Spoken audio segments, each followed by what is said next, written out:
So we've talked about the election, certainly plenty enough so far on the program. So we're going to shift some gears and talk about some things that are going to change regardless of what happens on Tuesday in the election. Because what's not going to change, and it doesn't change each and every year, is the impact of your taxes and changes to your retirement. That's the kind of stuff that changes every single year, giving us always something to talk about on the program each and every week. Of course, it's impossible to keep up with all of these changes, so we certainly feel your frustration, particularly as it relates to the tax code. The changes that we're going to talk about in this segment of the program have to deal with sort of normal changes that happen each and every year. So every year, the IRS will adjust certain tax brackets, certain deductions, things like that, by an inflationary factor. So what was announced just this past week is a lot of those changes that are going to apply for the year 2025.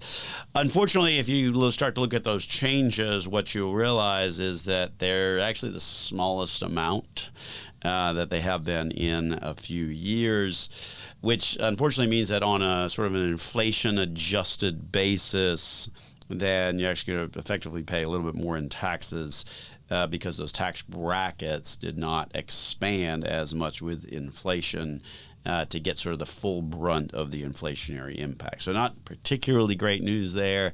The expansion of the brackets winds up being about at 2.8%. That's the inflationary adjustment that the IRS just announced recently in terms of the tax bracket. So what does that all mean? Well, so if we think about the tax brackets, say for this year, right?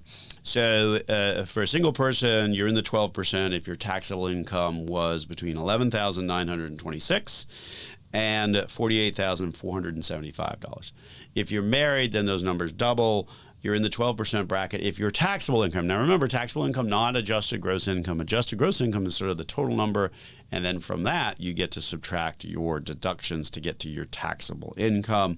So married couple, that range of income is about double what it is for a single person. So $23,851 to $96,950 taxable income for a married couple. That keeps you in the 12%.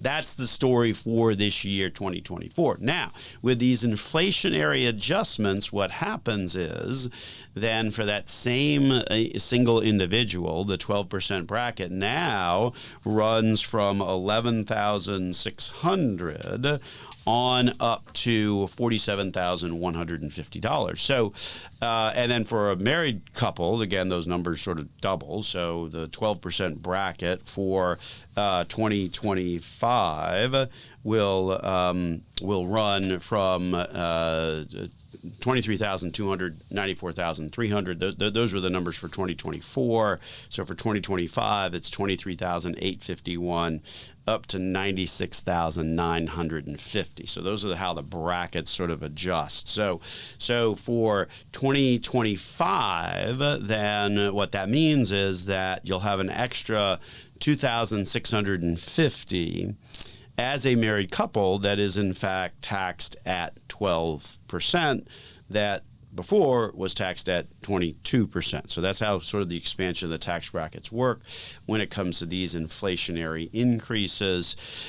Similarly, you've got an extra $5,700, if I'm doing the math right in my head, an extra $5,700 at the 22% bracket that would have been at the 24% bracket. So what happens is when the IRS announces these inflationary adjustments to the tax brackets, to the ranges of income at which you have to pay a set amount of tax, then that ultimately pushes more income into a lower tax bracket as they expand sort of the upper limit of the amount of income that applies to a particular tax rate. So from that perspective, it winds up saving a little bit of money. The problem is that when you inflation adjust that, it doesn't necessarily keep up with inflation as as much. And obviously, that's where the concept of your effective or average tax rate comes into play versus your marginal tax bracket. So your average tax rate is simply looking at the total amount of taxes that you pay and compare that to your income. The marginal bracket, meanwhile, is the one where if you got another dollar of income, what would be the tax rate that you would have to pay on that additional dollar of income. So by expanding these tax brackets through these inflationary adjustments, then that extra dollar not as likely to be taxed at the next tax bracket because the tax brackets are all a little bit wider, so they're picking up a little bit more income. So that's the latest announcement out of the IRS. What they also did beyond expanding the tax brackets and expanding those tax brackets for inflation is they also increased the standard deduction, right? So the standard deduction went from $14,600 as a single person up to $15,000 for a married filing joint couple. It's $29,200, again, double the single numbers, up to $30,000 for the year 2025. So again, what that means is you've got adjusted gross income, you've got total income. When you're calculating your tax bill, it's based upon your taxable income. So you take your adjusted gross income and you subtract this standard deduction. Now, if you have the ability to itemize where the cumulative total of your medical expenses, your real estate taxes subject to a limit, charitable contributions, and a few other things where those deductions, if you itemize them, add up to more than that standard deduction, then you get to take those itemized deductions. The standard deduction is sort of the default option, sort of the floor, if you will. If you can do better, great, you're allowed to do that. The problem is for 90% of the population, everybody's taking the standard deduction because the standard deduction has in fact gone up quite a bit. We'll see what happens at the end of next year because this whole thing is part of the tax cut and tax changes that happened back in 2017. So all of this could, kind of just disappear in the wind after the end of next year. So obviously stay tuned on that one, hence the purpose of the program. To help you make sense out of all of life's decisions involving your dollars, because the rules behind that change on a very regular basis.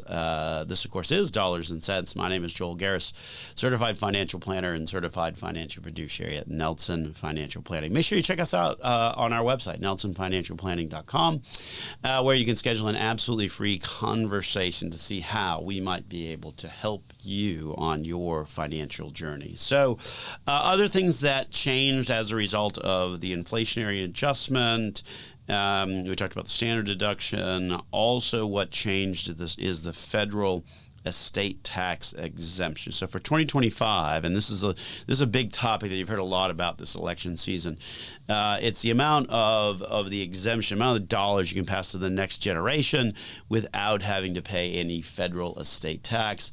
And yes, in some states there is in fact a state estate tax as well, but not here in Florida. So, but for your federal estate tax exemption, it increased up to $13.99 million, so call it 14 for the year 2025, versus 13.61, which was the federal estate tax exemption for the year 2024.